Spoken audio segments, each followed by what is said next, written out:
Summary and Case Study of Learned Optimism, How to Change Your Mind and Your Life by Martin E. P. Seligman. Short summary. Martin Seligman's Learned Optimism, exploring the link between explanatory style, how people explain events, and mental health. Seligman details research showing pessimistic explanatory styles predict depression and poor health outcomes, while optimistic styles correlate with success and resilience. The book presents a cognitive therapy approach to changing pessimistic thought patterns, highlighting the impact on various life domains, including work, relationships, and even physical health. Examples from studies involving dogs, college students, athletes, and even presidential candidates illustrate these concepts. Finally, Seligman argues that learned optimism, combined with a sense of community, offers a path to combating the societal rise in depression. Part 1, The Quest. Chapter 1, 2 Ways of Looking at Life. The Quest for Control and the Problem of Learned Helplessness. Starts with a simple observation: life begins in complete helplessness. Newborn babies depend entirely on others for survival. As we grow, we gradually gain control over our bodies and our environment. We learn to walk, talk, and interact with the world around us. This process of gaining personal control is a fundamental part of human development. The problem, however, is that we can learn to be helpless, even when we are not truly powerless. This is called learned helplessness. Seligman illustrates this concept through the story of a graduate student who is falsely accused of plagiarism. The student feels helpless because she believes her actions will not change the outcome. She allows the accusation to stand and is denied her degree, highlighting how perceived helplessness can have real-world consequences. Seligman then traces the history of the concept of learned helplessness. It discusses how early psychological theories focused on behaviorism, the idea that all behavior is shaped by rewards and punishments. However, this approach could not explain why some people give up in the face of adversity while others persevere. Seligman then introduces the cognitive revolution in psychology, which shifted focus to the importance of thoughts and beliefs in shaping behavior. This led to the development of cognitive therapy, which focuses on changing negative thinking patterns. Seligman argues that depression, a state of extreme pessimism, is often caused by learned helplessness and can be treated by teaching people to think more optimistically. The author, Martin Seligman, then recounts his own research on learned helplessness, starting with experiments on dogs. This research was inspired by an observation he made as a graduate student working in the laboratory of Richard Solomon. Seligman noticed that the dogs used in Pavlovian conditioning experiments were exhibiting unusual behavior. During these experiments, the dogs were repeatedly exposed to pairings of a neutral tone and an electric shock. The shocks were mild, similar to the static shock you might feel from a doorknob on a dry day. The goal was to teach the dogs to associate the tone with the shock, so that they would show a fear response to the tone alone. After this conditioning, the dogs were moved to a 2-compartment shuttle box, a large box divided into 2 sections by a low wall. The researchers wanted to see if the dogs would jump over the barrier to escape the tone, demonstrating that they had learned to fear it as they did the shock. To teach the dogs to jump the barrier, the researchers would administer a shock to the side of the box where the dog was standing. However, the dogs in this experiment were behaving strangely. Instead of jumping the barrier to escape the shock, they simply lay down and whimpered. Seligman realized that this was not due to the tones but to the inescapable shocks the dogs had received during the conditioning phase. The dogs had learned that their actions had no effect on the shocks, they were helpless to stop them. This observation led Seligman to begin a series of experiments specifically designed to study learned helplessness. He and his colleague, Stephen Meyer, devised an experiment called the triadic experiment. This experiment involved 3 groups of dogs. Group 1, dogs in this group received escapable shock. They could press a panel with their nose to turn off the shock, giving them control over the situation.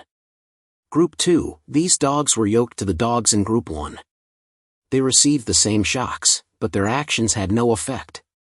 The shock would only turn off when the yoked dog in Group 1 pressed its panel.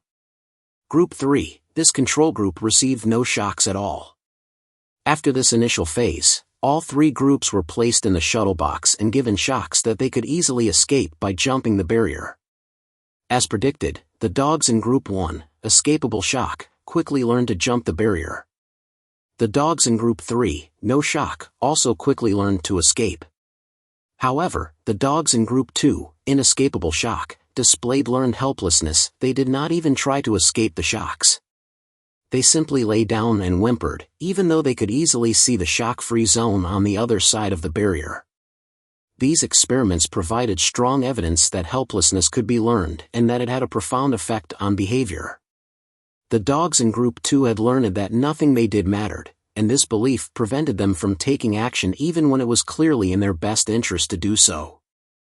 These findings challenged the dominant behaviorist theories of learning, which held that behavior was solely determined by rewards and punishments. Seligman and Meyer's research with dogs served as the foundation for the study of learned helplessness in humans, which is discussed in later chapters of Learned Optimism.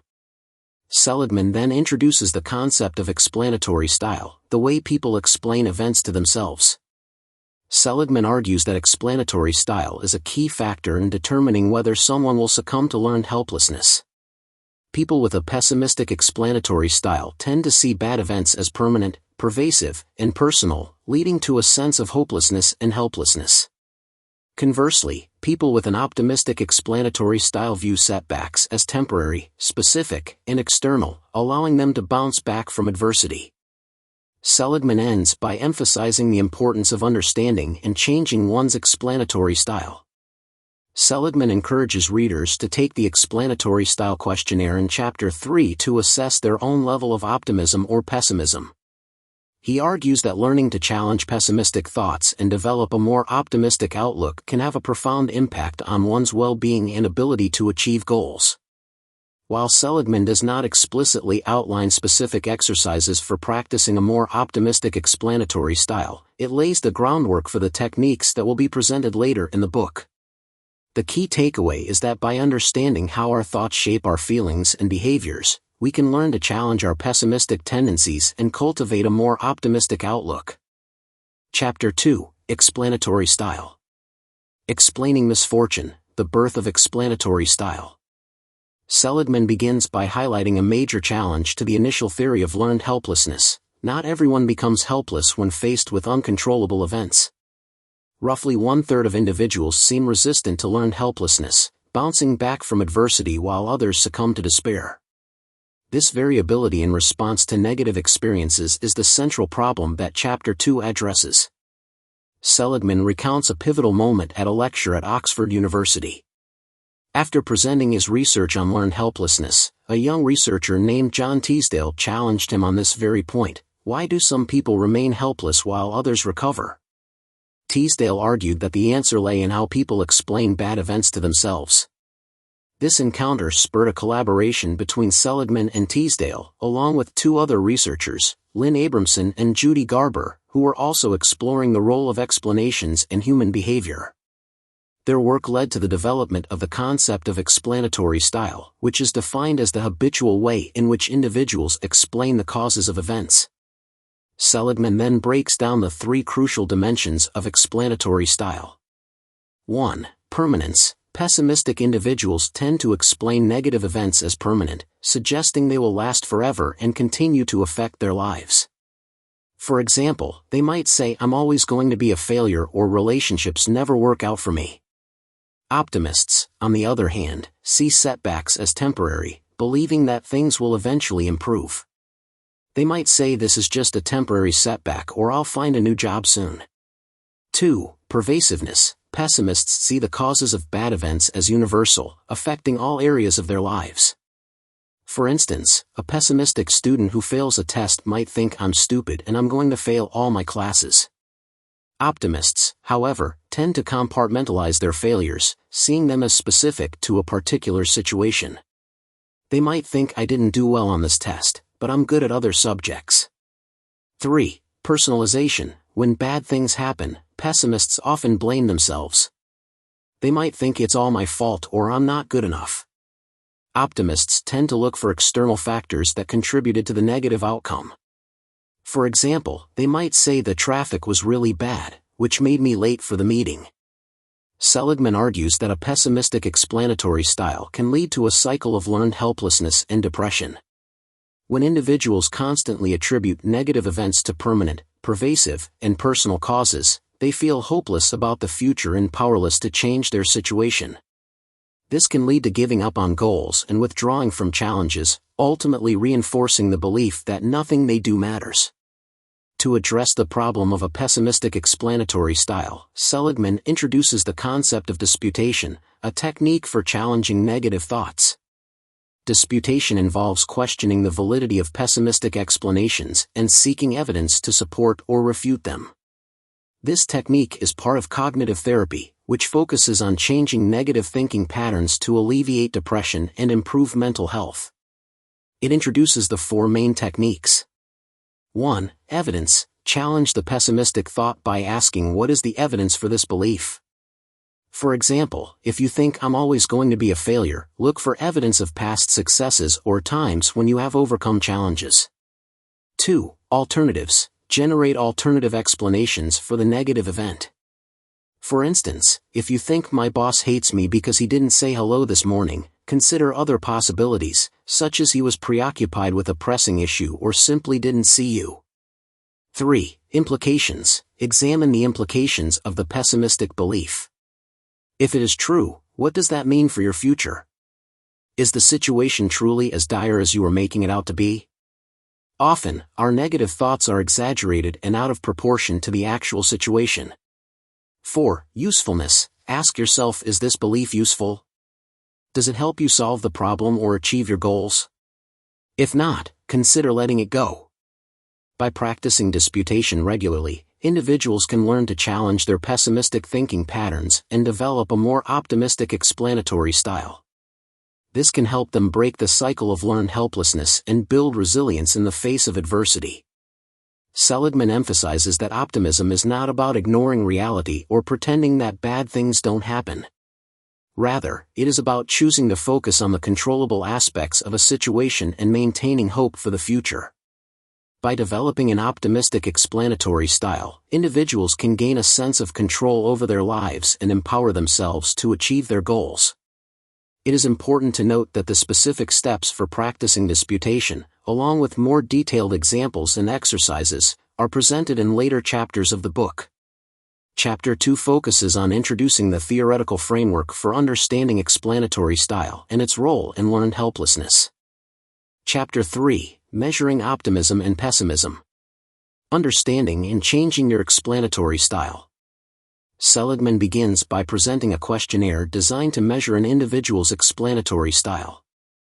This questionnaire, provided in the source, presents a series of hypothetical good and bad events and asks the reader to choose the explanation that best reflects their typical way of thinking. By analyzing the responses, individuals can gain insights into their habitual patterns of explaining events.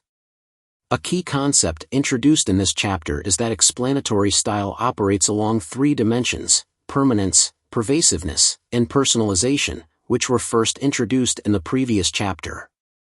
Seligman provides detailed explanations of each dimension and how they contribute to an overall optimistic or pessimistic outlook. Permanence focuses on how long individuals believe the causes of events will last. Pessimists tend to see the causes of bad events as permanent, while optimists see them as temporary. Seligman emphasizes that this dimension is particularly crucial in determining whether individuals give up easily or bounce back from setbacks. People who believe that the causes of their failures are permanent are more likely to become helpless and stop trying, while those who see setbacks as temporary are more likely to persist. Pervasiveness examines how broadly individuals see the effects of events. Pessimists tend to view the causes of bad events as universal, impacting all areas of their lives. For example, a pessimistic salesperson who loses a deal might think, "I'm terrible at sales and I'm going to fail at everything." Optimists, in contrast, see the effects of negative events as specific to a particular situation, such as thinking, "I didn't do well on this presentation, but I can improve for next time." Personalization looks at where individuals place the blame for events. Pessimists often internalize negative events, blaming themselves for things that go wrong. They might think, "I'm not smart enough," or "it's all my fault." Optimists, on the other hand, are more likely to attribute negative events to external factors. For example, they might say, "The market is slow right now, which is why I'm not making as many sales." Seligman explains that these three dimensions combine to form an individual's overall explanatory style. The questionnaire provided in Seligman allows individuals to score themselves on each dimension, providing a measure of their overall optimism or pessimism. Seligman then transitions to discussing how to change a pessimistic explanatory style. Seligman argues that hope is essential for overcoming challenges and achieving goals.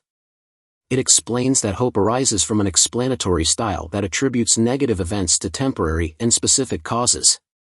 By learning to challenge pessimistic explanations and adopt a more optimistic outlook, individuals can cultivate hope and build resilience. While Seligman does not provide detailed steps for changing explanatory style, it emphasizes that this is a learnable skill. It lays the groundwork for the subsequent chapters, which offer specific techniques and exercises for developing an optimistic outlook. The problem addressed in this chapter is the negative impact of a pessimistic explanatory style on individuals' lives. Pessimistic explanations can lead to learned helplessness, depression, and reduced motivation to pursue goals. By understanding the three dimensions of explanatory style and learning to challenge pessimistic thoughts, individuals can take control of their outlook and increase their chances of success and happiness. It's worth noting that Seligman briefly mentions a study conducted at the University of Pennsylvania where researchers taught students the skills of learned optimism to prevent depression. The study's findings, mentioned in and, showed promising results, with students in the Learned Optimism workshop experiencing lower rates of depression and anxiety compared to the control group. This study highlights the potential benefits of changing one's explanatory style. While the specific techniques used in the workshop are not detailed in this chapter, they are likely covered in later chapters of the source. Chapter 4, Caveat about Responsibility. The Epidemic of Depression and the Power of Thinking. Seligman focused to the problem of depression, examining it as a magnified version of the pessimistic thinking patterns discussed in previous chapters. Seligman aims to illuminate the connection between explanatory style and depression, providing insights into the causes of depression and potential solutions. Seligman begins by acknowledging a disturbing trend, the increasing prevalence of depression, particularly among young people. Seligman notes this as an epidemic, especially in developed nations. Seligman frames this rising depression rate as the core problem requiring explanation and effective solutions. Seligman then explores the possible reasons behind this epidemic, suggesting that the modern emphasis on individualism and the decline of communal values might play a significant role. Seligman posits that as individuals become increasingly isolated and focused on personal achievement, they become more vulnerable to feelings of helplessness and hopelessness when they encounter setbacks. To understand depression more fully, Seligman draws a parallel between depression and learned helplessness, arguing that depression is essentially pessimism writ large. When individuals habitually explain negative events in permanent, pervasive, and personal ways, they are more likely to experience the symptoms of depression, feelings of sadness, worthlessness, and a loss of motivation. However, Seligman offers a glimmer of hope, emphasizing that depression, unlike some other mental disorders, is relatively straightforward to understand and treat. It credits the work of psychologists Albert Ellis and Aaron T. Beck for developing cognitive therapy, a treatment approach that focuses on changing negative thinking patterns. Seligman argues that cognitive therapy's effectiveness lies in its ability to challenge and modify pessimistic explanatory styles. Through a process of identifying and disputing negative thoughts, individuals can learn to adopt a more optimistic outlook, breaking free from the cycle of negativity that perpetuates depression.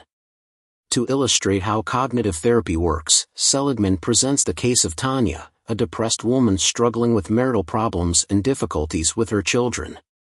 Through excerpts from her therapy sessions, Seligman demonstrates how Tanya's explanatory style shifts from pessimistic to optimistic as she learns to challenge her negative thoughts. Seligman further highlights the role of rumination in depression, particularly among women. Rumination, defined as dwelling on negative thoughts and emotions without taking action, is presented as a significant contributor to the higher rates of depression observed in women.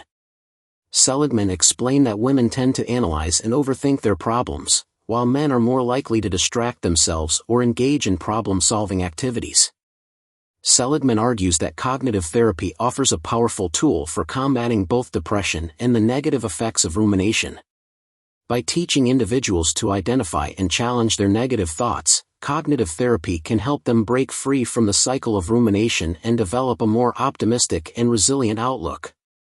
While Seligman doesn't delve into specific techniques for practicing cognitive therapy, it lays the foundation for understanding how changing our thinking patterns can have a profound impact on our emotional well-being. The key takeaway is that we are not passive victims of our thoughts and feelings. We have the power to challenge and change them, leading to a healthier and more fulfilling life. Chapter 5: Ultimate Pessimism, Depression. Cognitive Therapy and the Importance of Changing Your Explanatory Style. Seligman begins by contrasting the older view of mental illness, where conditions like depression were attributed to fixed personality traits or character flaws, with the more modern understanding that depression is a treatable condition rooted in distorted thinking. This shift in perspective is crucial, as it empowers individuals to take control of their mental health and actively work towards recovery. Seligman then explains how cognitive therapy works, emphasizing its focus on identifying and challenging negative thoughts. Seligman described the 5 key steps involved in cognitive therapy. 1. Identifying automatic thoughts. These are the negative thoughts that pop into our minds spontaneously when we encounter difficult situations. 2. Recognizing the connections between thoughts, feelings, and behaviors. Understanding how our thoughts influence our emotions and actions is key to breaking free from negative patterns. 3. Evaluating the evidence for and against automatic thoughts. This involves taking a step back and objectively assessing whether our negative thoughts are based on reality or distorted perceptions. 4. Generating alternative, more balanced thoughts. Once we've challenged our negative thoughts, we need to replace them with more realistic and positive ones. 5. Testing the validity of our new thoughts. This step involves putting our new thoughts into practice and observing whether they lead to more positive outcomes. Seligman goes on to present research findings that support the effectiveness of cognitive therapy in treating depression. Notably, it references a study where cognitive therapy was found to be as effective as antidepressant medication. Moreover, the study found that individuals who underwent cognitive therapy were less likely to experience relapses of depression, suggesting that changing one's thinking patterns can lead to lasting improvements in mental health. Seligman also emphasizes the importance of addressing rumination in treating depression. Building upon the concept introduced in the previous chapter, Seligman explains that rumination, or dwelling on negative thoughts, can exacerbate depressive symptoms. Seligman note that cognitive therapy can be particularly helpful in interrupting ruminative patterns by teaching individuals to redirect their attention and focus on problem solving. Seligman concludes by suggesting that the principles of cognitive therapy can be applied beyond the treatment of depression.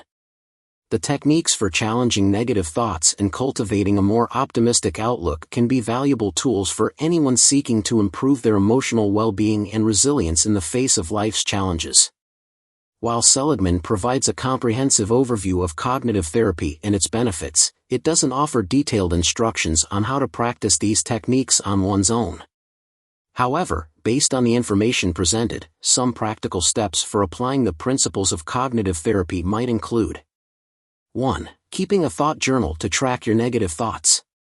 2. Questioning the validity of your negative thoughts by asking yourself, what is the evidence for this thought? Are there other ways of looking at the situation? What are the implications of holding on to this thought?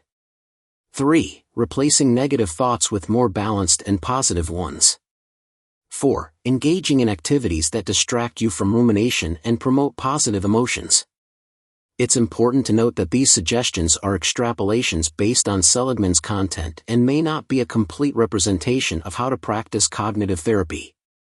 If you're interested in learning more about cognitive therapy, it's recommended to consult with a qualified mental health professional. Chapter 6: The Cognitive Revolution. Seligman examines the critical role optimism plays in achieving success in professional settings. Seligman presents the argument that talent and hard work alone are insufficient for attaining professional goals. Optimism is an essential ingredient for navigating challenges and setbacks and ultimately achieving success. The central problem addressed in this chapter is how to identify individuals with the optimistic mindset needed for success, especially in high-stakes, high-pressure professions. Seligman proposes the use of optimism assessments as a solution. To demonstrate the connection between optimism and professional success, Seligman used the example of Metropolitan Life Insurance Company's adoption of the Attributional Style Questionnaire, ASQ, to screen potential sales agents. The ASQ measures an individual's explanatory style, revealing their tendency to explain events in optimistic or pessimistic ways. The Metropolitan Life study found a strong correlation between optimism, as measured by the ASQ, and sales performance. Optimistic sales agents consistently outperformed their pessimistic counterparts, highlighting the practical value of optimism in a demanding and often rejection-filled profession. Based on these findings, Seligman advocates for using optimism assessments as a tool for selecting and placing individuals in roles where optimism is crucial for success. Seligman suggests that companies can benefit from 1. Selection, using optimism assessments to identify individuals with the optimistic mindset needed for high-stress, high-turnover jobs. This can lead to reduced recruitment and training costs and a more productive workforce. 2. Placement, placing individuals with differing levels of optimism in roles that best suit their explanatory style. While optimism is generally beneficial in sales and leadership roles, certain jobs may benefit from a more cautious, pessimistic approach. However, Seligman acknowledges some challenges associated with using optimism assessments. 1. Representativeness. The initial study at Metropolitan Life was conducted with a relatively small sample size from a specific geographic region. Larger and more diverse samples are needed to confirm the generalizability of the findings. 2. Faking. If applicants are aware that their scores on optimism assessments can impact their hiring prospects, they may attempt to fake their responses. Methods for detecting faking and ensuring the validity of assessments need to be developed. Despite these challenges, Seligman argues that the potential benefits of using optimism assessments outweigh the risks. The ability to identify and place individuals with the right mindset can significantly impact a company's bottom line, improving productivity, job satisfaction, and overall organizational success. While Seligman primarily focuses on the organizational benefits of optimism, it also suggests that individuals can benefit from understanding and potentially modifying their own explanatory style. By becoming more aware of their habitual thinking patterns, individuals can learn to challenge negative thoughts and cultivate a more optimistic outlook, which can lead to greater resilience, motivation, and success in all aspects of life. Chapter 7: Rumination and Depression. Understanding the roots and impact of explanatory style. Seligman emphasized that explanatory style is not solely determined by genetics, it's shaped by environmental factors, particularly the influence of parents. Seligman highlights the significant role parents play in shaping their children's explanatory style through their own explanatory styles and the ways they interact with their children, especially when they face challenges. A child's explanatory style can have a profound impact on their academic performance. Seligman explains that optimistic children tend to be more resilient in the face of academic setbacks. They view failures as temporary and specific, attributing them to factors they can change, such as effort or strategy. This allows them to bounce back from difficulties and persist in their efforts, leading to improved learning outcomes. In contrast, pessimistic children are more likely to interpret academic struggles as evidence of their inherent limitations, attributing them to permanent and pervasive factors like lack of ability. This can lead to feelings of helplessness and a tendency to give up easily, hindering their academic progress. Seligman introduces the Children's Attributional Style Questionnaire, CASQ, as a tool for assessing children's explanatory style. The CASQ is similar in structure to the ASQ used with adults, measuring a child's tendency to explain events in optimistic or pessimistic ways. Seligman also discusses the content analysis of verbatim explanations, CAVE, technique, a method for determining explanatory style by analyzing spoken or written explanations of events.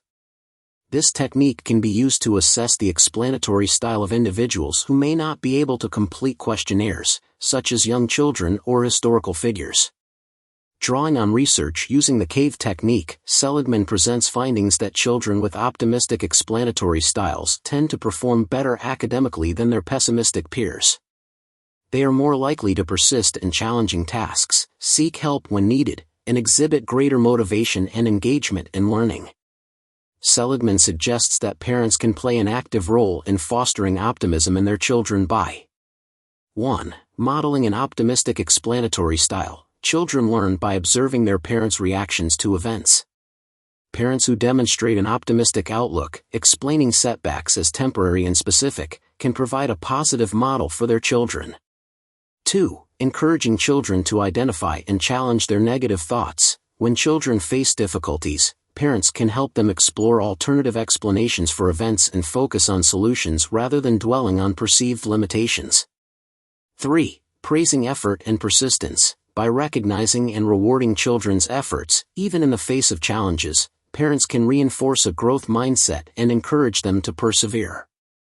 Seligman concludes by emphasizing that parents have a significant influence on the development of their children's explanatory style, which, in turn, can have a lasting impact on their academic success and overall well-being. By understanding the principles of learned optimism and actively fostering an optimistic environment, parents can equip their children with the skills and mindset needed to thrive in the face of life's challenges. Chapter 8: The Realms of Life. Seligman explained that pessimistic children are more vulnerable to depression and anxiety. When they encounter setbacks or disappointments, they tend to explain these events in ways that are 1. Permanent. They believe the causes of their problems are lasting and unchanging. 2. Pervasive. They believe their problems affect all areas of their lives. 3. Personal. They blame themselves for their problems. This pattern of thinking can lead to feelings of hopelessness, helplessness, and low self-esteem, making it difficult for children to cope with challenges and form healthy relationships. Seligman outlines a solution based on the principles of learned optimism, suggesting that parents can actively teach their children the skills to overcome pessimistic thinking patterns and cultivate a more optimistic outlook. This approach involves helping children understand the ABC model, which posits that adversity, an event or situation that is perceived as negative or challenging. Belief, the thoughts and interpretations we have about the adversity. Consequence, the feelings and behaviors that result from our beliefs. By recognizing the connection between their thoughts, feelings, and behaviors, children can learn to challenge and change their pessimistic beliefs. Seligman provides practical strategies for parents to implement the learned optimism approach. 1. Modeling an optimistic explanatory style. Parents should demonstrate an optimistic outlook in their own lives, particularly when facing adversity. Children observe their parents' reactions and learn from their examples. 2. Teaching disputation skills. Parents can teach children to challenge their pessimistic beliefs by asking questions like evidence, what is the evidence for and against this belief? Alternatives, are there other ways to explain this situation? Implications, what are the real implications of this event? Are they as bad as I'm imagining? Usefulness, is this belief helpful? Does it help me solve the problem or make me feel better? 3. Distraction techniques. When children are caught in a cycle of negative thoughts, parents can help them shift their focus by engaging them in enjoyable activities, encouraging physical exercise, or teaching relaxation techniques. 4. Role-playing and practice. Parents can use role-playing scenarios to provide children with opportunities to practice identifying and disputing pessimistic thoughts in a safe and supportive environment. For example, parents can act as Mr. Puppet, representing a child's negative inner voice, and encourage the child to challenge these negative statements. 5. Encouraging assertiveness and problem-solving. Parents can help children develop a sense of agency by empowering them to take action to address problems rather than passively accepting negative situations. Teaching children assertive communication skills and problem-solving strategies can build their confidence and resilience. Seligman emphasizes that changing pessimistic thinking patterns takes time and effort. Consistency and patience are key. Parents should provide ongoing support and encouragement as their children learn to apply these new skills. By equipping children with the tools of learned optimism, parents can help them develop a more resilient and positive outlook, setting them on a path toward greater emotional well-being and success in life. Part 2, Changing from Pessimism to Optimism. Chapter 9, Optimism in the Realm of Sports, How to Cultivate a Winning Mindset. Seligman explores the problem of performance anxiety and the impact of explanatory style on athletic success. Seligman presents the argument that optimism plays a crucial role in helping athletes overcome pressure, bounce back from setbacks, and achieve peak performance. Seligman acknowledges that sports are inherently high-pressure environments where athletes face constant challenges and the possibility of failure. These experiences can trigger negative thoughts and self-doubt, leading to performance anxiety and hindering athletes' ability to perform at their best. Seligman proposed that optimistic athletes possess a mental advantage because they tend to explain setbacks in ways that are temporary. They see failures as isolated events rather than indicators of lasting limitations. Specific, they attribute setbacks to particular factors, such as a lack of focus or a specific technical error, rather than generalizing their failures to their overall ability. External, they acknowledge the influence of external factors, such as challenging opponents or unfavorable conditions, without blaming themselves entirely for setbacks. This optimistic explanatory style allows athletes to maintain their confidence and motivation even in the face of adversity, enabling them to learn from their mistakes and persevere in their pursuit of excellence. Seligman presents a solution based on the principles of learned optimism, arguing that athletes can be trained to adopt a more optimistic explanatory style and enhance their performance. This approach involves 1. Identifying and challenging pessimistic thoughts. Athletes need to become aware of their automatic thoughts and self-talk, particularly when they experience setbacks or pressure. They should learn to recognize and challenge pessimistic explanations that undermine their confidence and performance. 2. Developing an optimistic explanatory style. Athletes should practice reframing negative thoughts into more optimistic interpretations by focusing on effort and preparation, emphasizing the importance of consistent effort and thorough preparation, regardless of the outcome of a particular competition. Learning and growth, viewing setbacks as opportunities for learning and growth, identifying specific areas for improvement. Control and agency, focusing on the factors within their control, such as their training regimen, mental focus, and strategic decisions. 3. Building mental toughness. Optimistic athletes develop mental toughness by cultivating a belief in their ability to overcome challenges and maintain a positive outlook even under pressure. This can involve techniques such as visualization, mentally rehearsing successful performances, imagining themselves overcoming obstacles and achieving their goals. Positive self-talk, replacing negative self-doubt with encouraging and empowering self-statements. Goal setting, setting challenging but attainable goals that provide a sense of purpose and direction. 4. Seeking support and guidance. Athletes can benefit from working with coaches, trainers, or sports psychologists who understand the principles of learned optimism and can provide guidance and support in developing a winning mindset. Seligman also discusses the content analysis of verbatim explanations, CAVE, technique, which can be used to assess the explanatory style of sports teams by analyzing the statements made by players and coaches. This information can then be used to develop targeted interventions to enhance the team's overall optimism and performance. Chapter 10, Optimism's Impact on Health and Well-Being, Harnessing the Power of Positive Thinking. Seligman focuses on the problem of pessimism's detrimental effects on physical health and well-being. Seligman argue that a pessimistic explanatory style can weaken the immune system, increase susceptibility to illness, and even shorten lifespan. Seligman highlights the interconnectedness of mind and body, emphasizing that psychological factors, particularly our thoughts and beliefs, can have a profound impact on our physical health. This connection is explored through the emerging field of psychoneuroimmunology, which studies the interactions between the nervous system, the immune system, and psychological processes. Seligman explained that pessimistic individuals, when confronted with stressors or health challenges, tend to adopt a mindset of helplessness and hopelessness.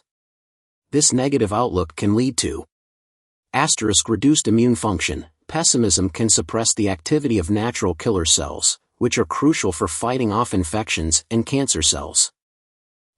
Increased stress and inflammation. Pessimistic thinking can trigger the release of stress hormones, such as cortisol, which can contribute to chronic inflammation and increase the risk of various diseases. Poor health behaviors. Pessimistic individuals may be more likely to engage in unhealthy behaviors, such as smoking, poor diet, and lack of exercise, as a way of coping with their negative feelings.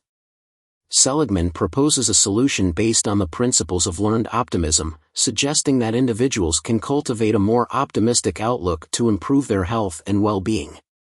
This approach involves 1. Changing explanatory style. Individuals should learn to identify and challenge their pessimistic thoughts and explanations, replacing them with more optimistic interpretations. This involves focusing on the temporary and specific, attributing setbacks or health challenges to temporary and specific factors rather than viewing them as permanent and pervasive. Emphasizing external factors, acknowledging the role of external circumstances and avoiding self-blame. Highlighting controllable aspects, focusing on the actions they can take to improve their health and well-being. 2. Cultivating positive emotions. Positive emotions, such as joy, gratitude, and hope, have been shown to have beneficial effects on the immune system and overall health. Individuals can cultivate these emotions through practices such as mindfulness and meditation. Engaging in mindfulness exercises or meditation can help reduce stress and promote a sense of calm and well-being. Gratitude journaling, regularly writing down things they are grateful for, can foster a more positive outlook and enhance feelings of happiness. Engaging in enjoyable activities, making time for activities that bring joy and satisfaction can boost mood and improve overall health. 3. Seeking social support. Strong social connections have been linked to better health outcomes. Individuals should nurture their relationships and seek support from loved ones during times of stress or illness. Joining support groups or engaging in community activities can also provide a sense of belonging and connection. 4. Adopting healthy lifestyle habits. Optimism can promote healthy behaviors that contribute to overall well-being. Individuals should prioritize regular exercise. Physical activity has numerous benefits for physical and mental health. Balanced diet. Eating a nutritious diet can support immune function and reduce the risk of disease. Adequate sleep. Getting enough sleep is crucial for physical and mental restoration.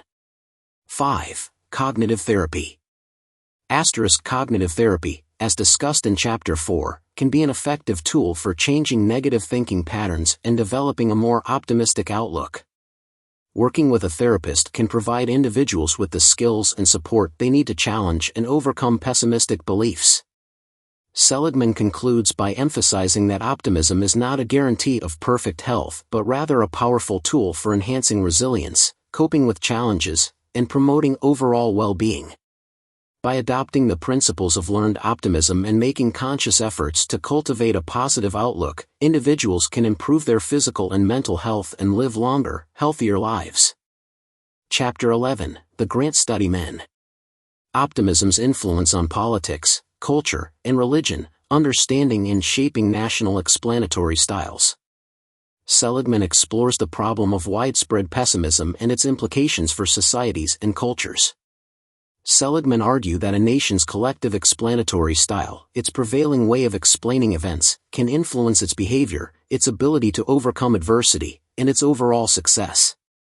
Seligman examines the concept of national explanatory style, suggesting that just as individuals have characteristic ways of explaining events, societies can also exhibit patterns of optimism or pessimism in their narratives and public discourse.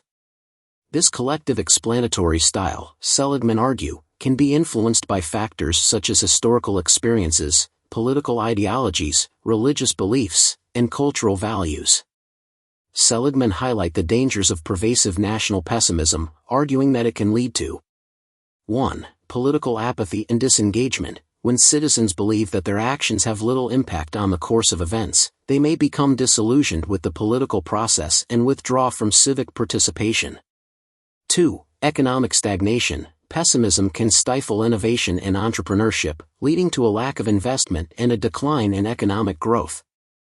3. Social fragmentation. A pessimistic outlook can erode social trust and cohesion, making it difficult for people to work together to solve collective problems.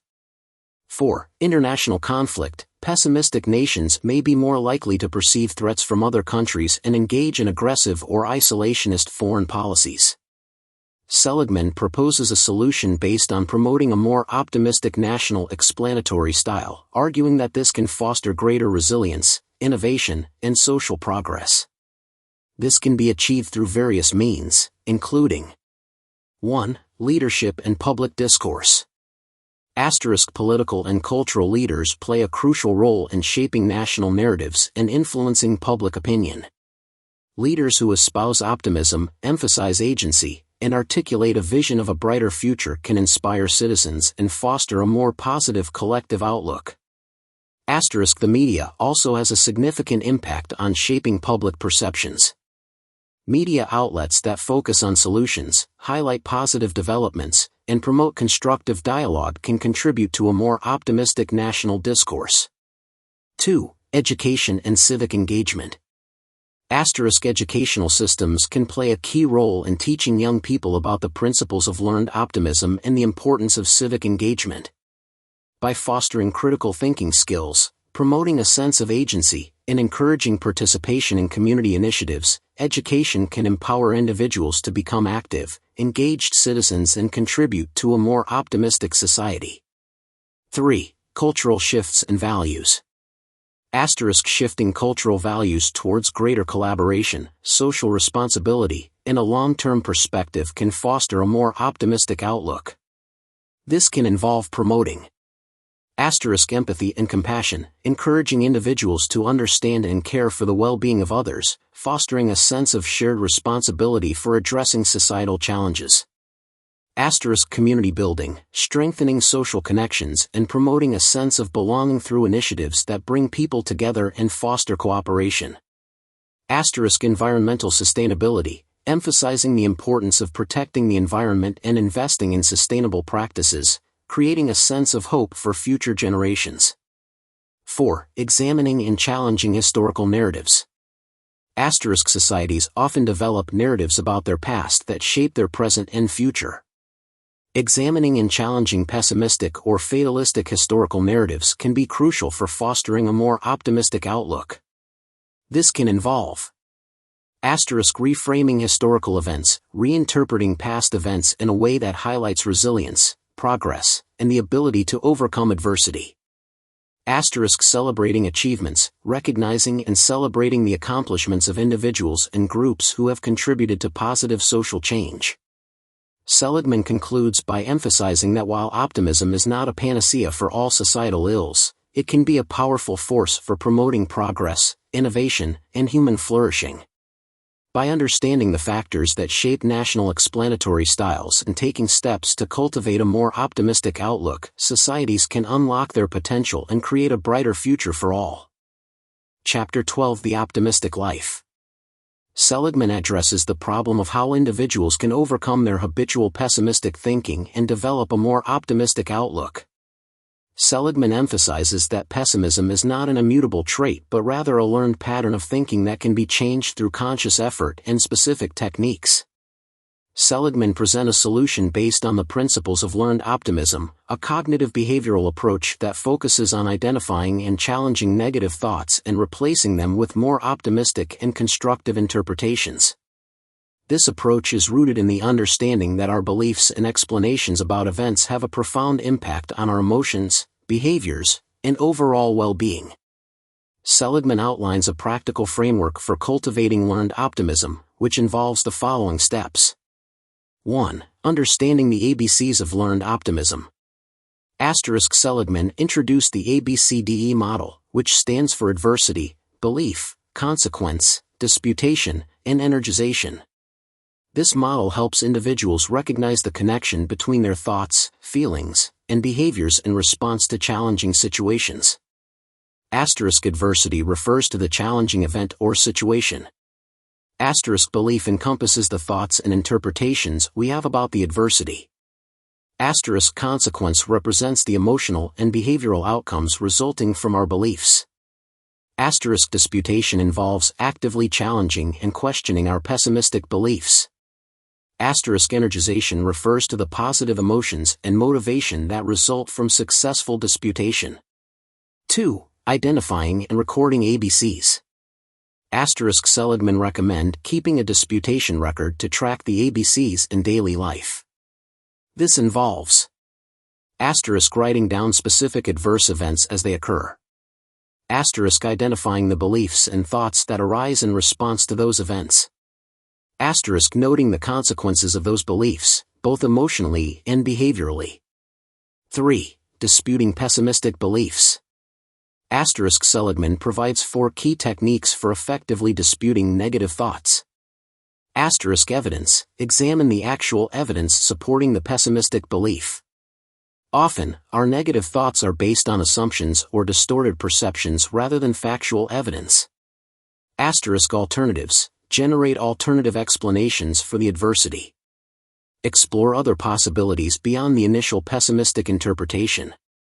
Implications. Consider the implications of the pessimistic belief. Is it truly as catastrophic as it seems? Often, our fears are exaggerated and the situation is not as dire as we initially perceive it to be.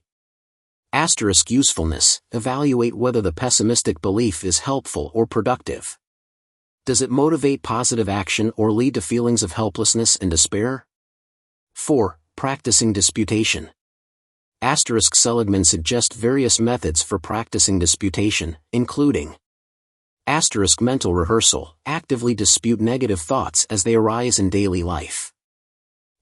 Written disputation. Use the disputation record to write out detailed rebuttals to pessimistic beliefs. Role-playing with a trusted friend. Engage in role-playing exercises where a friend presents pessimistic criticisms, allowing for an opportunity to practice disputing them out loud. 5. Externalizing voices. This technique involves bringing our negative self-talk out into the open, where it can be challenged and disputed more effectively. Seligman recommend finding a trusted friend or therapist who can play the role of the inner critic, voicing the pessimistic thoughts. The individual then practices disputing those criticisms out loud. 6. Distraction techniques. When pessimistic thoughts become overwhelming or difficult to control, Seligman suggests using distraction techniques to break the cycle of rumination. This can involve physical distraction, engaging in a physical activity, such as taking a walk or snapping a rubber band on the wrist. Scheduling worry time, setting aside a specific time each day to address concerns, allowing for a structured approach to problem solving rather than dwelling on worries throughout the day. Writing down thoughts. Jotting down troublesome thoughts can help release their emotional intensity and create distance from them. 7. Building optimistic habits. Seligman emphasizes that cultivating optimism is an ongoing process that requires consistent effort and practice. Seligman recommend regularly reviewing and updating the disputation record. Making conscious efforts to identify and challenge pessimistic thoughts. Focusing on the positive aspects of life and practicing gratitude. Surrounding oneself with optimistic people and engaging in activities that promote positive emotions. By consistently practicing these techniques, individuals can gradually rewire their thinking patterns and develop a more optimistic and resilient outlook, leading to greater happiness, success, and overall well-being. Chapter 13 Children and Parents. Seligman focuses on the problem of pessimism in children and how parents can help their children develop a more optimistic outlook. Seligman emphasizes that a child's explanatory style, their habitual way of explaining events, plays a crucial role in their emotional well-being, academic performance, social relationships, and overall resilience.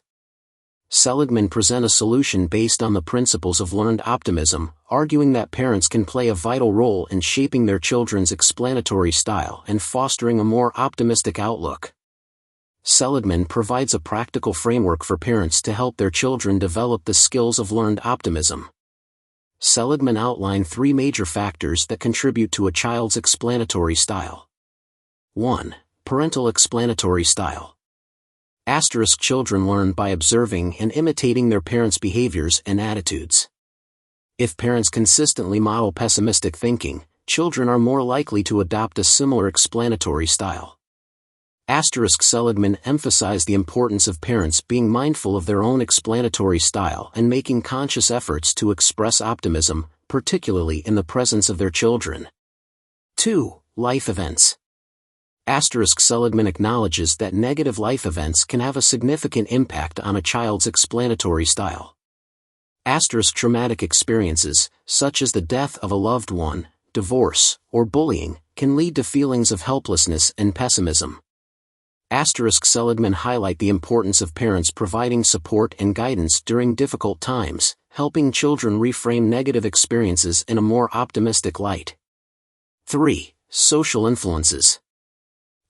Seligman also notes that a child's social environment, including their peers, teachers, and extended family members, can influence their explanatory style. Children who are surrounded by pessimistic individuals may be more likely to develop a negative outlook. Seligman suggests that parents encourage their children to engage in activities and build relationships with optimistic peers and mentors.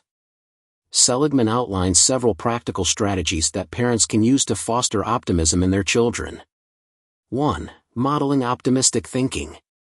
Parents should make a conscious effort to demonstrate optimistic thinking in their own lives and conversations.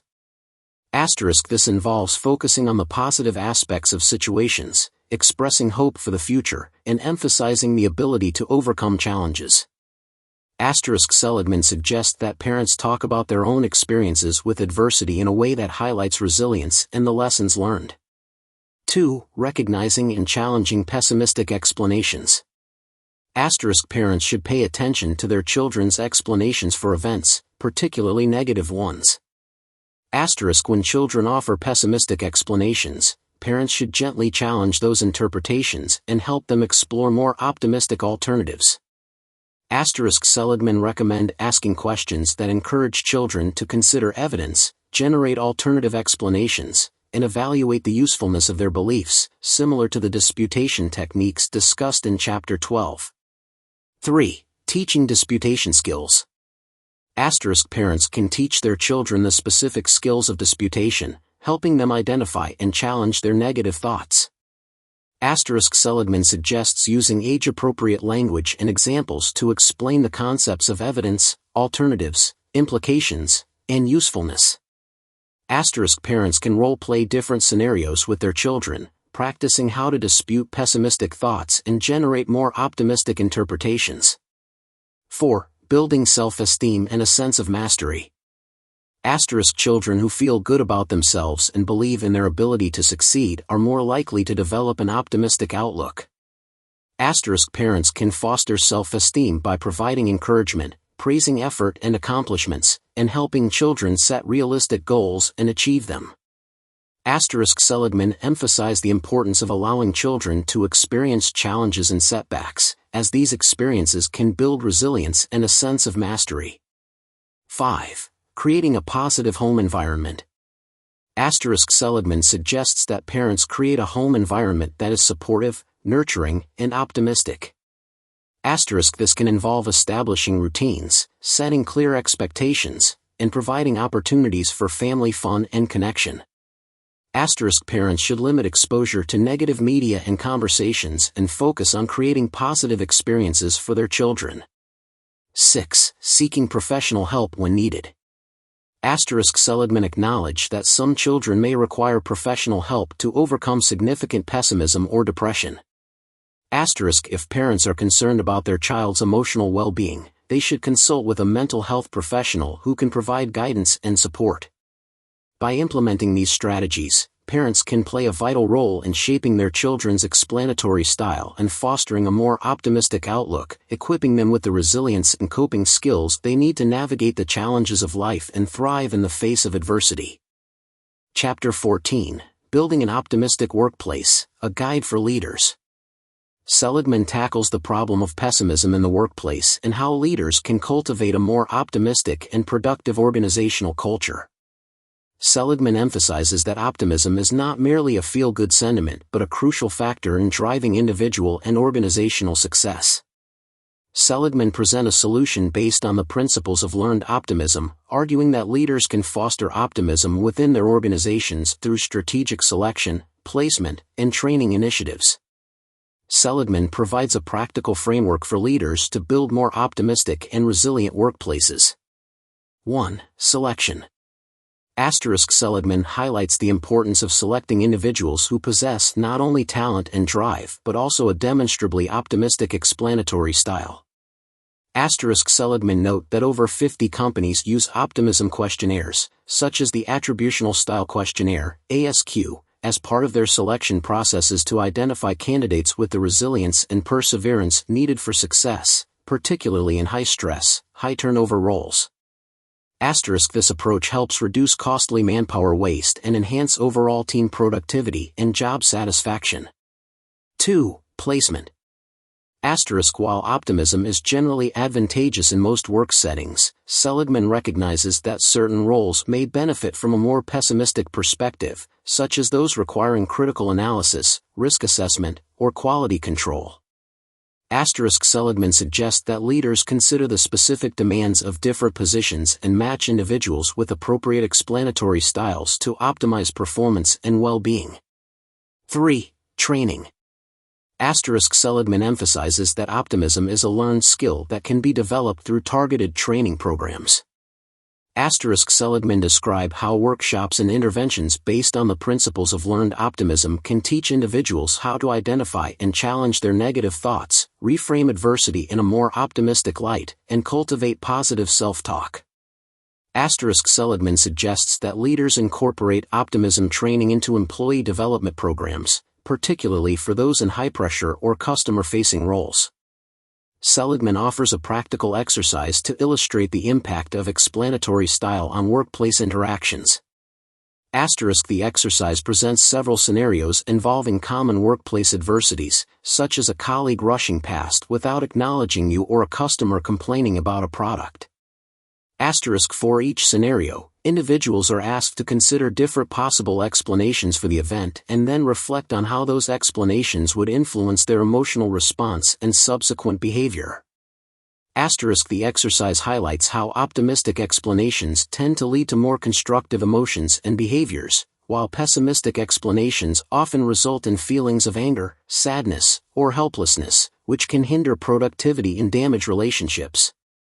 Seligman further emphasizes the importance of leaders modeling optimistic behavior, creating a supportive and encouraging work environment, and celebrating successes to reinforce positive thinking and boost morale. By implementing these strategies, leaders can cultivate a more optimistic and resilient workforce, leading to increased productivity, improved morale, enhanced creativity, and reduced stress and burnout. Seligman concludes by highlighting the significance of flexible optimism, recognizing that there are times when pessimism can be valuable, such as when assessing risks or identifying potential problems. The goal is not to eliminate pessimism entirely but to equip individuals with the skills to choose the most appropriate explanatory style for each situation, empowering them to navigate challenges effectively and thrive in the workplace. Chapter 15: The Rise of Depression and the Waning of the Commons, a Call for Flexible Optimism. Seligman tackles the alarming problem of the rising depression epidemic in modern society, particularly among young people.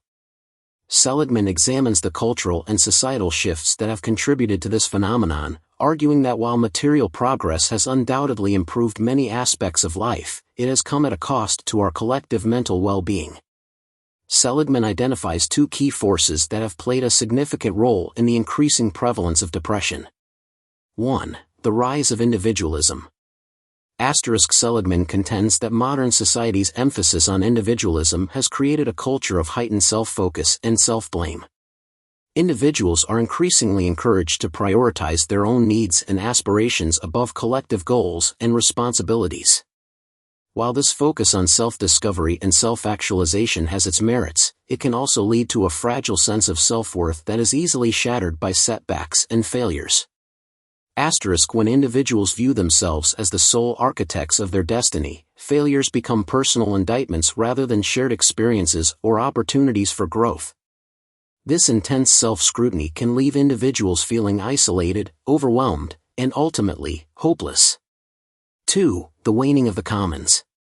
Seligman posits that the decline in communal bonds, religious faith, and shared national identity has eroded the traditional support systems that once buffered individuals from the harsh realities of life. As traditional communities and institutions have weakened, individuals have become increasingly reliant on their own resources to cope with adversity. This lack of social support and shared purpose can exacerbate feelings of isolation and helplessness, contributing to the rise in depression. Seligman offers a solution rooted in the concept of flexible optimism.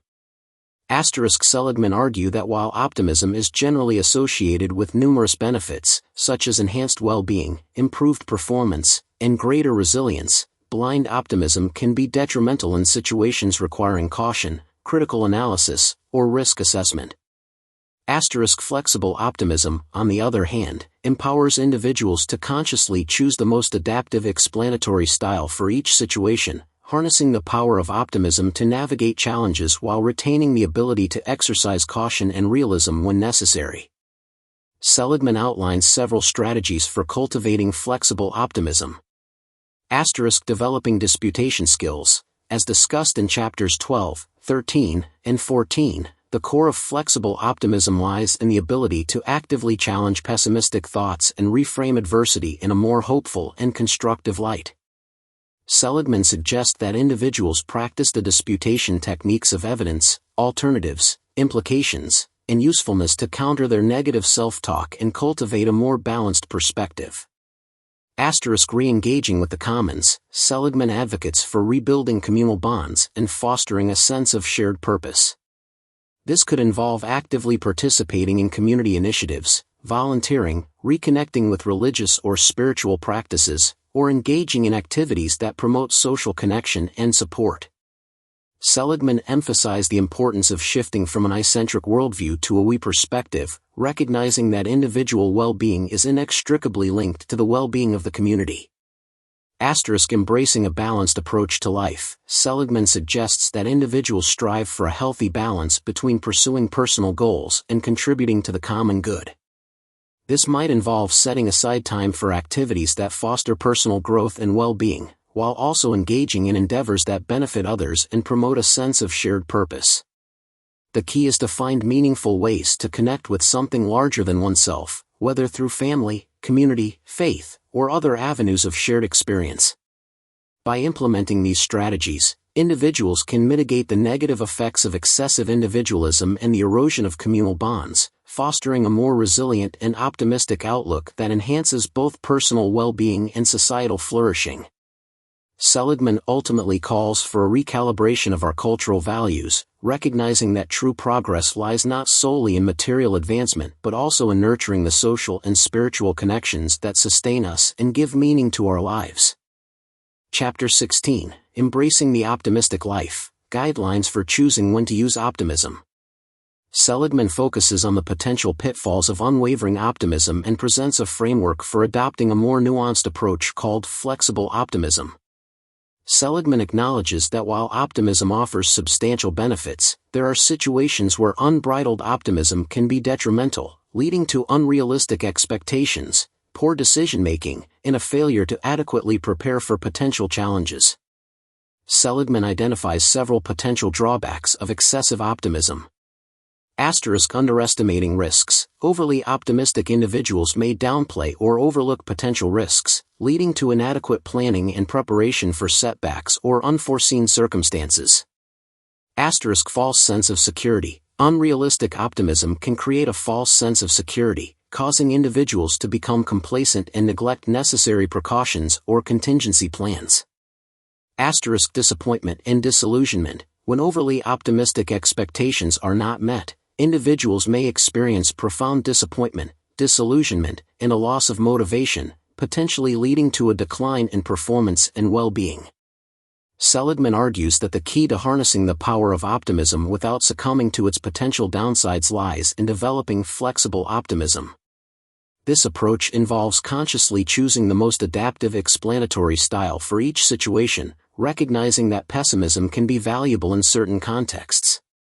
Seligman outlines guidelines for determining when to employ optimism and when a more cautious, pessimistic perspective might be more advantageous. Embrace optimism when pursuing goals. In achievement situations, such as striving for a promotion, launching a new venture, or pursuing academic excellence, optimism fuels motivation, perseverance, and resilience, increasing the likelihood of success. Protecting emotional well-being. When faced with setbacks, disappointments, or personal challenges, optimism helps to safeguard emotional well-being, preventing individuals from spiraling into despair, helplessness, or depression. Maintaining physical health. Research suggests a strong link between optimism and physical health. Optimistic individuals tend to engage in healthier behaviors, cope more effectively with stress, and exhibit stronger immune responses, leading to better overall health outcomes. Exercise caution and consider pessimism when assessing risks. In situations requiring careful risk assessment, such as making financial investments, evaluating business opportunities, or planning for potential hazards, a more pessimistic perspective can help individuals to identify potential pitfalls, develop contingency plans, and make more informed decisions. Preparing for challenges. When anticipating difficult situations, such as undergoing a medical procedure or navigating a complex negotiation, a degree of pessimism can help individuals to mentally prepare for potential challenges, manage expectations, and develop coping strategies. Maintaining objectivity. In situations demanding critical analysis, such as evaluating research findings, reviewing legal documents, or providing constructive feedback, a more detached, pessimistic perspective can help individuals to maintain objectivity, identify weaknesses or flaws, and make more impartial judgments. Seligman emphasizes that flexible optimism is not about suppressing or denying negative thoughts or emotions, but rather about developing the ability to choose the most appropriate and adaptive cognitive framework for each circumstance. This involves cultivating the self-awareness to recognize one's habitual explanatory style, the mental agility to shift perspectives when necessary, and the skills to challenge and reframe pessimistic thoughts when they are unhelpful. Flexible optimism empowers individuals to harness the power of optimism when it is most beneficial, while retaining the capacity for caution, realism, and critical thinking when the situation demands it. This balanced approach enhances decision-making, improves resilience, and ultimately, enables individuals to lead more fulfilling and successful lives. Part 3: The Optimistic Life. Chapter 17: The Optimistic Life. Seligman goes beyond individual well-being to explore how optimism can be harnessed to improve the world and contribute to a more hopeful and flourishing future. It highlights the problem of widespread pessimism, cynicism, and apathy, particularly in the face of seemingly intractable societal problems, such as poverty, injustice, and environmental degradation. These negative outlooks can lead to inaction, despair, and a sense of powerlessness, hindering efforts to create positive change. Seligman presents a compelling argument for embracing a more active and engaged approach to life, one that goes beyond simply cultivating personal optimism to extend that optimistic outlook outward into the world. Seligman argues that optimism is not merely a passive state of mind but rather a powerful force for action, capable of inspiring individuals to work towards a better future, both for themselves and for others. This call to action is grounded in the belief that while the world undeniably faces significant challenges, humanity possesses the ingenuity, resilience, and capacity for compassion to overcome these obstacles and create a more just and sustainable future. Seligman emphasized the importance of rejecting apathy and cynicism, choosing instead to embrace hope and possibility. Seligman offers concrete actions individuals can take to cultivate a more optimistic world. Engage in acts of kindness and generosity. Seligman encouraged individuals to make a conscious effort to perform acts of kindness, generosity, and compassion, both large and small. This could involve volunteering time to a worthy cause, donating to charities, offering assistance to those in need, or simply extending a helping hand to a neighbor or stranger. By engaging in these acts, individuals can foster a sense of community, connection, and shared humanity, counteracting the isolating effects of individualism and promoting a more caring and supportive society. Challenge injustice and advocate for positive change. Seligman emphasized the importance of speaking out against injustice and working to create a more equitable and just world. This could involve advocating for social justice initiatives, supporting political candidates or organizations that align with one's values, or simply engaging in constructive dialogue about important issues. The key is to move beyond passive observation and cynicism to actively participate in shaping a better future. Cultivate a sense of gratitude and appreciation. Seligman suggests that practicing gratitude and appreciation for the good things in life, even amidst challenges, can foster a more optimistic and hopeful outlook. This could involve keeping a gratitude journal, expressing appreciation to loved ones, or simply taking time to savor moments of beauty or joy. By shifting focus away from what is lacking to what is present and positive, individuals can cultivate a greater sense of contentment and well-being, fueling their motivation to create positive change. Nurture connections and build community. Recognizing the vital role of social support in fostering resilience and well-being, Seligman encouraged individuals to actively nurture connections with loved ones, build strong communities, and participate in activities that promote social interaction and support. This could involve spending quality time with family and friends, joining social groups or clubs, or engaging in community events and initiatives. The key is to cultivate a sense of belonging and shared purpose, counteracting the isolating effects of excessive individualism. Seligman concludes with a powerful message of hope and possibility, arguing that by embracing an optimistic outlook and taking action to create positive change, individuals can contribute to a brighter future, not only for themselves but for generations to come. Seligman emphasized that optimism is not a naive belief that everything will magically work out but rather a commitment to actively engage in shaping a better world, even amidst challenges and setbacks. This active and engaged optimism, rooted in a belief in human potential and a willingness to work towards a shared vision of a more just and flourishing future, offers a powerful antidote to the pessimism and apathy that can hinder progress. Chapter 18: The Quest. Seligman embarks on a journey to understand the concept of personal control, its profound impact on human well-being, and how it can be cultivated to overcome feelings of helplessness and despair. Seligman begins by exploring the pervasive nature of helplessness, particularly in the face of uncontrollable events or situations. This sense of helplessness, Seligman note, can permeate various aspects of life, from personal relationships and academic pursuits to professional endeavors and even physical health. Seligman highlight the detrimental effects of prolonged helplessness, noting that it can lead to apathy, withdrawal, diminished motivation, and an increased susceptibility to depression, anxiety, and physical ailments. Seligman presents the stark contrast between experiences of control and helplessness, emphasizing that the perception of control, even in seemingly small matters, can have a significant impact on an individual's well-being and outlook. As an example, Seligman contrasts the simple act of turning a page in a book, which is under one's voluntary control, with the involuntary process of contracting the pupil of the eye. While both actions are physically possible, the sense of agency associated with voluntary control imbues the individual with a feeling of empowerment and self-efficacy, while the inability to control an outcome can lead to feelings of frustration, powerlessness, and diminished self-worth. Seligman emphasized that helplessness is not an immutable trait but rather a learned response to adverse experiences.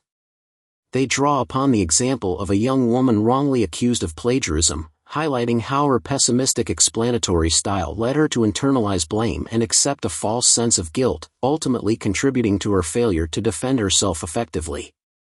Seligman argued that individuals who habitually attribute negative outcomes to internal, stable, and global factors are more susceptible to learned helplessness, while those who adopt a more optimistic explanatory style, attributing setbacks to external, temporary, and specific causes, are better equipped to maintain a sense of agency and resilience. Seligman argues that understanding the mechanisms of learned helplessness and explanatory style is crucial for developing strategies to enhance personal control and promote well-being. Seligman emphasized the importance of shifting away from a deterministic view of life, where outcomes are perceived as predetermined and beyond one's influence, to a more empowered perspective, where individuals recognize their capacity to shape their experiences and influence their destinies. Seligman outlines a path to cultivating personal control, emphasizing the role of conscious effort and deliberate practice in reshaping one's thinking patterns and behavioral responses. Challenge negative thoughts and beliefs. Seligman urged individuals to actively question and challenge negative thoughts and beliefs that contribute to feelings of helplessness. This involves identifying and disputing pessimistic explanatory styles, reframing setbacks as opportunities for growth, and focusing on actions that can be taken to improve a situation. The key is to shift from a passive acceptance of negative circumstances to an active and engaged approach to problem solving. Set realistic goals and take action. Seligman emphasized the importance of setting realistic and attainable goals and then taking concrete steps towards achieving them. By breaking down large, overwhelming tasks into smaller, more manageable steps, individuals can build a sense of momentum and accomplishment, bolstering their confidence and motivation to persevere. Focus on controllable aspects of a situation. Seligman encouraged individuals to shift their focus from uncontrollable factors, which can breed helplessness and despair, to those aspects of a situation that are within their sphere of influence. By identifying and concentrating on actions that can be taken, even small ones, individuals can regain a sense of agency and begin to exert positive change. Cultivate a growth mindset. Seligman advocate for adopting a growth mindset, where challenges are viewed as opportunities for learning and development, rather than threats to one's self-worth.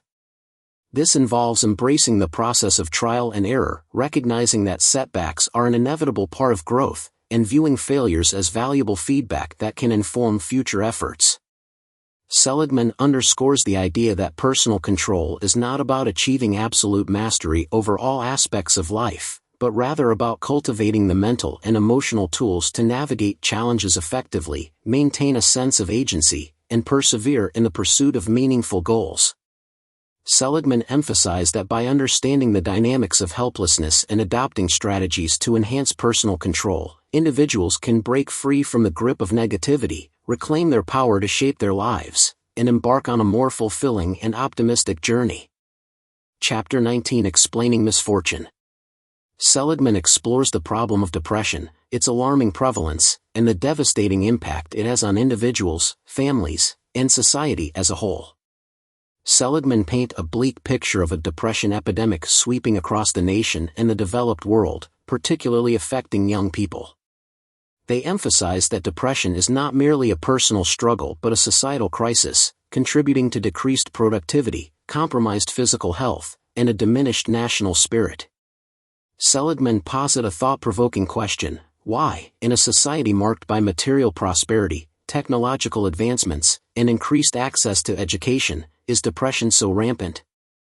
One possible explanation offered is the erosion of traditional sources of meaning and belonging, such as faith, community, and extended family ties.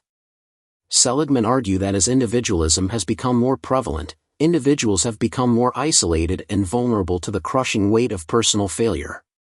Without the buffering support of a strong we, individual setbacks are more likely to be perceived as catastrophic and insurmountable. Seligman challenges the notion that pharmaceutical interventions like Prozac offer a sustainable solution to the depression epidemic. Seligman argued that while medication may provide temporary relief for some individuals, it is not a viable long-term solution for an entire generation. They express concerns about the potential side effects, the ethical implications of widespread reliance on medication to regulate mood, and the fact that antidepressants are generally ineffective for children and adolescents. Seligman presents a compelling argument for a proactive and preventative approach to combating depression, one that focuses on teaching individuals the skills of learned optimism. Seligman highlights the transformative power of changing one's explanatory style, the habitual way in which individuals explain the causes of events, particularly negative ones. They argue that individuals who tend to explain setbacks in pessimistic terms, as permanent, pervasive, and personal, are more susceptible to helplessness and depression. Conversely, those who adopt a more optimistic explanatory style, viewing setbacks as temporary, specific, and external, are better equipped to maintain hope, resilience, and a sense of agency. Seligman advocates for widespread implementation of learned optimism programs in schools and homes to equip young people with the cognitive and emotional tools to combat negativity and build resilience. They cite promising research indicating that teaching children and adolescents the skills of learned optimism can significantly reduce the incidence of depression and anxiety.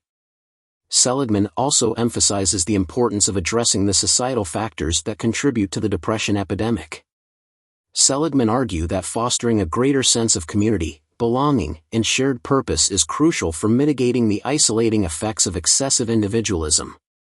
They suggest that reinvesting in institutions and practices that promote social connection and support, such as religious organizations, community groups, and family-oriented initiatives, can create a more nurturing and resilient society.